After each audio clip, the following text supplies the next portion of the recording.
તો વેરાવળના છાપરી ગામનો દેવકા નદી પરનો પુલ જર્જરિત છે। 15 ગામને જોડતા પુલની ફ્લોરિંગ પ્રોટેક્શન દિવાલ ધોવાઈ ગઈ છે। પુલ છેલ્લા 3 વર્ષથી જોખમી સ્થિતિમાં છે। અગાઉ ઘટનામાં 2 લોકોના મોત થયા હતા। 20 વર્ષ અગાઉ આ પુલ બન્યો છે, ત્યારે જર્જરિત પુલની સત્વરે મરામત કરવા ગ્રામજનોએ અપીલ કરી છે।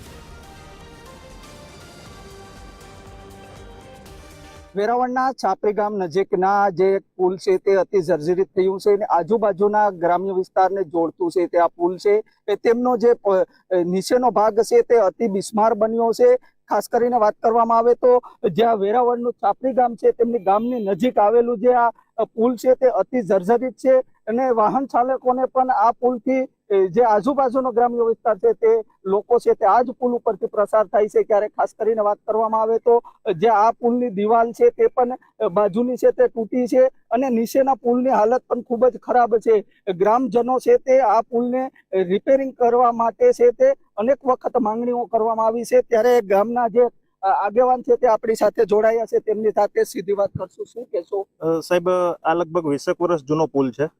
હવે પુલ 20 વર્ષ જૂનો છે ત્યારથી લઈને અત્યાર સુધીમાં કોઈ પણ એની પ્રોટેક્શન દિવાલ પાછી બની નથી। ઉપરના જે કંઈ રેલિંગ હોય એ પણ નથી, એના કારણે પણ અકસ્માત થયા છે।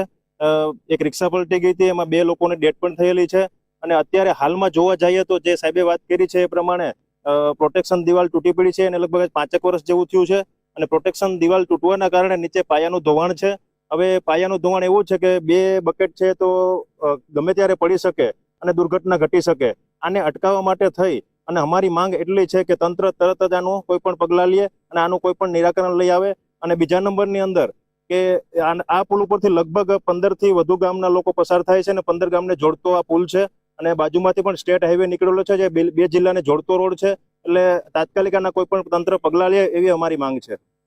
ખાસ કરીને વાત કરવામાં આવે તો જે 15 ગામને જોડતો આ પુલ છે તે અતિ બિસ્માર બન્યો છે। ત્યારે તંત્ર દ્વારા આ પુલ છે તેમનું મરામત કરવામાં આવે તેવી ગામજનો છે તે માંગ કરી રહ્યા છે। મહેશ ડોડિયા, TV 13 ગુજરાતી, ગીર સોમનાથ।